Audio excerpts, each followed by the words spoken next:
Hello दोस्तों, आपको हमारे चैनल एमए ज्ञान स्टडी में स्वागत है। तो चलिए दोस्तों, आज हम जीव विज्ञान के महत्वपूर्ण प्रश्न स्टार्ट करने वाले हैं।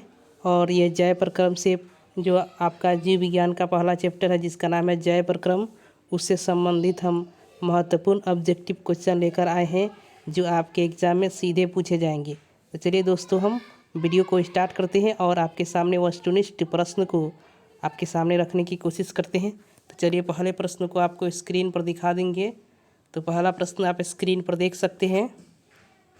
पहला प्रश्न जो बोल रहा है, कह रहा है स्वपोषी पोषण के लिए क्या आवश्यक है। तो इसका राइट आंसर हो जाएगा क्लोरोफिल, सूर्य का प्रकाश, H2O तथा CO2। आपसे सब्जेक्टिव के रूप में पूछेगा, ऑब्जेक्टिव के रूप में पूछेगा तो आपको स्वपोषी पोषण के लिए क्या क्या आवश्यक होता है। तो आपको बताएंगे क्लोरोफिल की आवश्यकता होती है, सूर्य की प्रकाश की आवश्यकता होती है, H2 यानी जल की आवश्यकता होती है, CO2 यानी कार्बन डाइऑक्साइड की आवश्यकता होती है।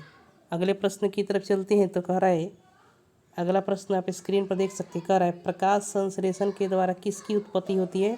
ग्लूकोज की। अगर आपसे ऑब्जेक्टिव में पूछे कि प्रकाश संश्लेषण द्वारा किसकी उत्पत्ति होती है तो आप बताएंगे ऑब्जेक्टिव में ग्लूकोज की उत्पत्ति होती है। अगले प्रश्न आप देख सकते हैं। अगला प्रश्न जो बोला है, अमाशय में कौन सा एंजाइम पाया जाता है। पेप्सिन। अमाशय में पाए जाने वाले एंजाइम का नाम है तो पेप्सिन एंजाइम है जो अमाशय में पाया जाता है। अगला प्रश्न आप स्क्रीन पर देख सकते हैं, बहुत ही महत्वपूर्ण प्रश्न है।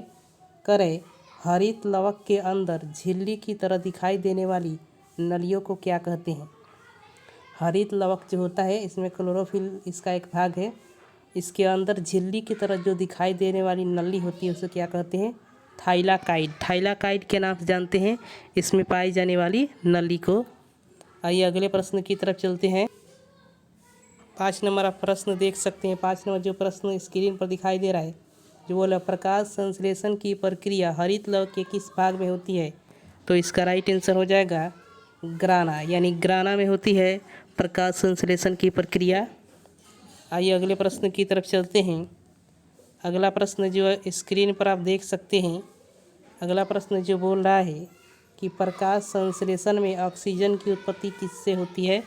तो यहाँ बोलने की कोशिश किया जा रहा है कि प्रकाश संश्लेषण जो होता है उसमें जो ऑक्सीजन उत्पत्ति होती है वो कहाँ से आता है। जल से आता है। जल यानी जिसका सूत्र होता है H2O। H2O सूत्र होता है जल का। यहीं से प्रकाश संश्लेषण जो होता है की प्रक्रिया में ऑक्सीजन की उत्पत्ति होती है। आइए अगले प्रश्न आप देख सकते हैं स्क्रीन पर। अगला प्रश्न जो बोल रहा है मनुष्य में कितनी जोड़ी लार ग्रंथियाँ पाई जाती है। तो इसका आंसर है, सही आंसर है 4। मनुष्य में 4 जोड़ी लार ग्रंथियाँ पाई जाती है। ऑब्जेक्टिव के रूप में आपसे पूछा जा सकता है। आइए अगले प्रश्न की तरफ चलते हैं। अगला प्रश्न आप स्क्रीन पर देख सकते हैं। मनुष्य में कितने प्रकार के दांत पाए जाते हैं। तो 4 प्रकार के दांत जो होते हैं मनुष्य में पाए जाते हैं। आइए अगले प्रश्न की तरफ चलते हैं। अगला प्रश्न आप स्क्रीन पर जो देख सकते हैं कि मनुष्य के लार में कौन सा एंजाइम पाया जाता है। तो मनुष्य के लार में पाए जाने वाले एंजाइम का नाम क्या है। तो आप बता सकते हैं टाइलिन। टाइलिन एंजाइम है जिसका नाम है जो मनुष्य के लार में पाया जाता है। आइए अगले प्रश्न की तरफ चलते हैं। अगला प्रश्न आप स्क्रीन पर जो देख सकते हैं। अगला प्रश्न जो बोल रहा है अमाशय में आंशिक रूप से पचे हुए भोजन को क्या कहते हैं।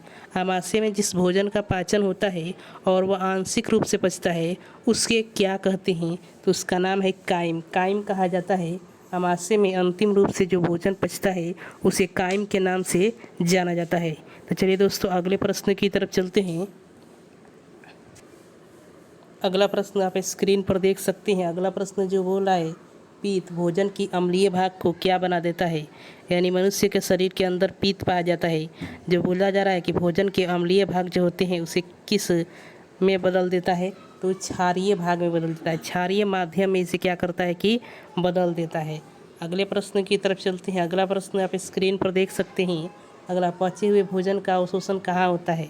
आपसे पूछा जाएगा कि जो भोजन पचता है उसका अवशोषण कहाँ होता है। तो इसका राइट आंसर हो जाएगा इलियम। इलियम जो होता है छोटी आंत की एक भाग है, यहाँ पचे हुए भोजन का अवशोषण होता है। आइए अगले प्रश्न की तरफ चलते हैं। अगला प्रश्न जो स्क्रीन पर आप देख सकते हैं प्रोटीन के पचाने वाला एंजाइम का नाम बताएं। यानी जिस एंजाइम के द्वारा प्रोटीन का पाचन होता है उस एंजाइम का नाम आपको बताना है। तो इसका राइट आंसर हो जाएगा ट्रिप्सिन। ट्रिप्सिन एंजाइम है जिसके द्वारा प्रोटीन का पाचन होता है। आइए अगले प्रश्न की तरफ चलते हैं। अगला प्रश्न आप स्क्रीन पर देख सकते हैं। अगला प्रश्न जो स्क्रीन पर बोला जा रहा है, कवक में किस प्रकार का पोषण पाया जाता है। यानी कवक जो होता है एक प्रकार का क्या है, सूक्ष्म जीव है, और इसमें जो होता है पोषण जो पाया जाता है उस किस प्रकार का पोषण पाया जाता है। तो इसका प्राणी विषम पोषण, और यह प्राणी विषम पोषण जो होता है जीवाणु में भी पाया जाता है और कवक में भी इस प्रकार का पोषण पाया जाता है। चलिए दोस्तों अगले प्रश्न की तरफ चलते हैं। अगला प्रश्न आपको स्क्रीन पर दिखाई दे रहा है। अगला प्रश्न जो बोला जा रहा है, मशरूम में किस प्रकार का पोषण पाया जाता है। मशरूम जिसे आप कहते हैं गोबर छत्ता, इसमें किस प्रकार का पोषण पाया जाता है। इसका राइट आंसर हो जाएगा यानी मृतजीवी पोषण पाया जाता है मशरूम में। यह प्रश्न जो होता है सीधे एग्जाम में पूछे जाएंगे, इसलिए प्रश्न को हम लेकर आए हैं, ऑब्जेक्टिव के रूप में पूछा जाएगा प्रश्न यह। चलिए दोस्तों अगले प्रश्न की तरफ चलते हैं। अगला प्रश्न जो स्क्रीन पर है जो बोल रहा है, मनुष्य के दांत की सबसे ऊपरी परत को क्या कहते हैं। यानी मनुष्य की दांत जो होता है उसकी सबसे ऊपरी परत है उसे क्या कहते हैं, इनामेल। इनामेल के नाम से जाना जाता है मनुष्य की दांत की सबसे ऊपरी परत को। तो चलिए दोस्तों अगले प्रश्न की तरफ चलते हैं। अगला प्रश्न आप स्क्रीन पर देख सकते हैं। अगला प्रश्न जो बोल रहा है कि वैसे पौधे जो पोषण के लिए सड़ी गली चीज़ों पर आश्रित रहते हैं वह क्या कहलाते हैं। यानी वैसे पौधे जो होते हैं जो भोजन के लिए सड़ी गली चीज़ों पर आश्रित रहते हैं उसे क्या कहते हैं। तो इसका आंसर है मृतजीवी। मृतजीवी कहा जाता है जो सड़ी गली चीज़ों से अपना पोषण करते हैं। अब आते हैं अगले प्रश्न की तरफ। बहुत ही महत्वपूर्ण प्रश्न लेकर आए हैं हम। अगला प्रश्न आप देख सकते हैं, वायुमंडल में CO2 का कितना प्रतिशत उपस्थित है। यानी वायुमंडल में CO2 कितना प्रतिशत उपस्थित है। तो 0.03%। 0.03% जो है वायुमंडल में CO2 की मात्रा उपस्थित है। आइए अगले प्रश्न की तरफ चलते हैं। अगला प्रश्न आप स्क्रीन पर देख सकते हैं, छोटी आंत में भोजन का पूर्ण पाचन होने के बाद वह क्या कहलाता है। यानी छोटी आंत में जब भोजन का पूर्ण पाचन हो जाता है तब वह क्या कहलाता है। तो उसे चाइल के नाम से जानते हैं। चाइल के नाम से उसे कहा जाता है जब छोटी आंत में भोजन का पूर्ण रूप से पाचन हो जाता है। चलिए अगले प्रश्न की तरफ चलते हैं। जो 20वां प्रश्न आप देख सकते हैं, किस अंग के मदद से अमीबा अपना भोजन ग्रहण करता है। आपसे पूछा जा रहा है कि अमीबा अपना भोजन जब ग्रहण करता है तो किस अंग का इस्तेमाल करता है। इसका राइट आंसर हो जाएगा यानी कुटपाद। कुटपाद की मदद से अमीबा अपना भोजन जो है ग्रहण करता है। अब आइए अगले प्रश्न आप देख सकते हैं स्क्रीन पर।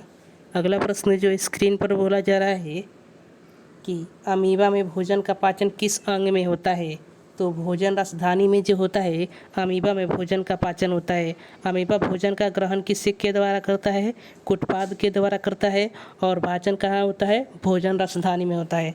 चलिए अगले प्रश्न की तरफ चलते हैं दोस्तों। अगला प्रश्न आप स्क्रीन पर देख सकते हैं। अगला प्रश्न जो बोल रहा है, पैरामीशियम में भोजन का अंतर्ग्रहण किस अंग के द्वारा होता है। जो पैरामीशियम में होता है उसमें भोजन का अंतर्ग्रहण जो होता है किस अंग के द्वारा होता है, यह पूछा जा रहा है। तो कोशिका मुख्य के द्वारा जो होता है पैरामीशियम में भोजन का अंतर्ग्रहण होता है। अब कह रहा है, मनुष्य के आहार नाल की लंबाई कितनी होती है। यानी मनुष्य जो होता है उसकी आहार नाल की जो लंबाई होती है वह कितनी होती है। तो 8 से 10 मीटर जो होती है वो मनुष्य के आहार नाल की लंबाई होती है। यह प्रश्न आपके एग्ज़ाम में डायरेक्ट पूछे जाते हैं, इसलिए सारे प्रश्न को लेकर आए हैं हम। अगला प्रश्न आप देख सकते हैं स्क्रीन पर, जो मनुष्य के आहार नाल के किस भाग की लंबाई सबसे अधिक होती है। आपसे पूछा जा रहा है कि मनुष्य के आहार नाल की जो भाग होते हैं उस भाग में सबसे अधिक लंबाई किस भाग की होती है। तो छोटी आंत जो होता है उसकी लंबाई सबसे अधिक होती है। तो छोटी आंत की लंबाई जो होती है मनुष्य के आहार नल की जिस भाग की लंबाई सबसे अधिक होती है तो वो छोटी आंत है। आइए अगले प्रश्न की तरफ चलते हैं। कह रहे हैं मानव शरीर की सबसे बड़ी ग्रंथि कौन है। यानी मानव शरीर के अंदर पाए जाने वाली सबसे बड़ी ग्रंथि का नाम क्या है, तो वो है यकृत। यकृत जिसे हम लीवर के नाम से जानते हैं, लीवर कहते हैं। यह जो होता है मनुष्य के शरीर की सबसे बड़ी ग्रंथि है। तो चलिए दोस्तों, यहीं हमारे प्रश्न समाप्त होते हैं। अगर वीडियो आपको अच्छा लगा है तो चैनल को सब्सक्राइब कर दीजिए, ताकि इस तरह का वीडियो हम आपके सामने लाते रहें। चलिए दोस्तों, धन्यवाद। अगले प्रश्न के साथ अगले वीडियो मिलते हैं, तब तक के लिए धन्यवाद।